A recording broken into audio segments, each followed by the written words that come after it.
So let's talk about XTB. It's a fintech broker that is adding new users at a truly staggering rate. And if you're an investor, that kind of hypergrowth is exactly what catches your eye. But it also raises a massive question. Is this growth actually profitable, or is it just, well, expensive? That's the core dilemma, the two-sided coin we're going to unpack today. First thing you've got to understand is where XTB came from. For years, they were a pretty specialized broker, focusing on CFDs, contracts for difference. You know, complex, high-risk stuff. But now, they're making a hard pivot. They want to be a one-stop shop for everybody, an investment super app for regular trading, investing, and even saving. This strategic shift is absolutely central to everything we're about to discuss. So, here's how we're going to break it all down. First, we'll look at that incredible growth story. Then, we'll get into the profitability puzzle.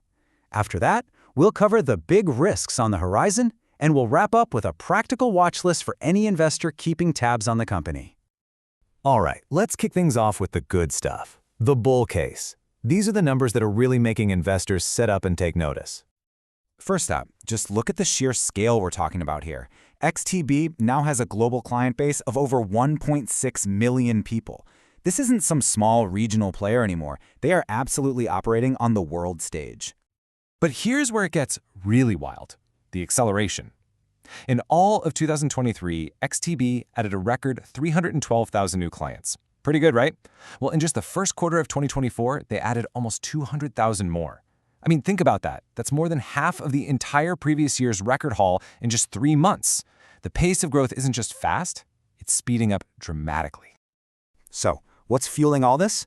Well, a huge piece of the puzzle is their proprietary technology.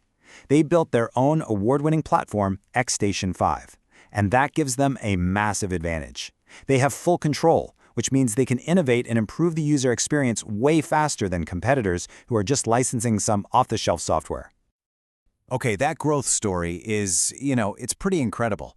But, and this is a big but, this is where the story gets complicated. This is where we see a growing disconnect between all those new users and the actual profit hitting the bottom line. And this is the question, right? It's the multi-million-dollar question every single investor should be asking. It is fantastic to have millions of users, but if it costs you more to get them than you ever make from them, your business model is, to put it mildly, broken.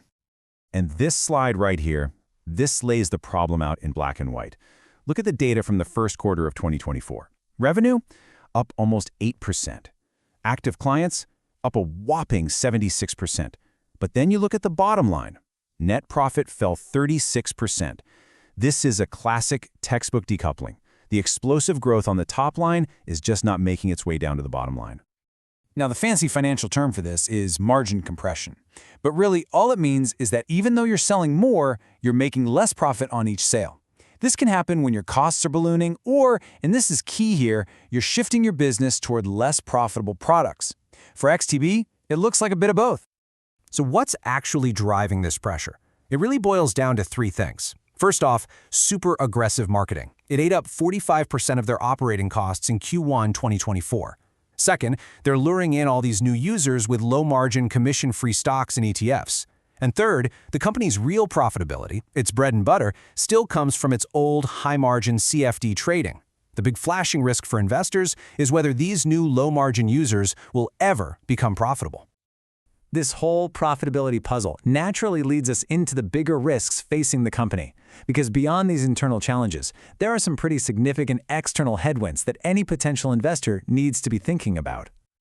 You gotta picture XTB as being caught in a really tough spot, what some analysts call a competitive barbell. On one end, you have absolute giants like IG Group with bottomless pockets and massive resources. On the other end, you have these nimble, lean disruptors like Trading 212 with aggressive zero-commission models. XTB is stuck right in the middle, forced to spend a ton of money on tech to keep up with the giants, while at the same time slashing prices to fight off the disruptors. For an investor, that is a dangerous place to be, getting your margins crushed from both sides. Now let's break down 3 other major risks. First, and this one is always lurking, is regulation. Authorities like Europe's ESMA could clamp down on their core CFD business at literally any moment. Second is their dependence on market volatility. And third is their geographic concentration. And this chart makes that geographic risk crystal clear. The vast majority of their revenue comes from Central and Eastern Europe. Now, the Middle East and North Africa region is growing fast, which is great, but any kind of economic downturn or, heaven forbid, a new regulation in that core European market would hit the entire company, and hit it hard. And then there's volatility risk. This is huge. XTB's business basically runs on chaos. They thrive when markets are going crazy and trading volumes are through the roof. But when markets are calm and quiet, trading activity dries up, and so does their revenue. This makes their earnings inherently unpredictable and cyclical, which is a major risk for any long-term investor looking for steady, consistent returns. So we've seen the bull case, the amazing growth, and we've seen the bear case, the shrinking profits and the big risks. So if you're an investor, how do you actually track which way this story is tilting? Well, let's put together a watch list of the key things to monitor. This quote really just hits the nail on the head. It sums up the whole situation perfectly. The market sees the incredible user growth, it gets it, but the company's valuation, the stock price, it shows a ton of skepticism about whether this strategy is actually profitable in the long run. It's a classic show-me story. Investors are on the sidelines waiting for proof. So here's your dashboard. These are the key performance indicators, the KPIs you need to watch. First, ARP, average revenue per user, and profitability per lot. Are these numbers going up or down? This tells you if the new clients are actually valuable. Second, watch that operating margin like a hawk to see if they're getting costs under control. Third, is that geographic mix improving? Are they becoming less reliant on Europe? And finally, of course, keep an eye on new client growth and any whispers from regulators like Europe's ESMA or Poland's KNF. And so it all boils down to this one single question for XTB's future. The company has proven beyond a shadow of a doubt that it can attract a massive user base. The challenge now is to prove it can turn those users into sustainable, long-term profit. Will the cost of all this growth continue to outweigh the rewards? That is what every investor will be watching.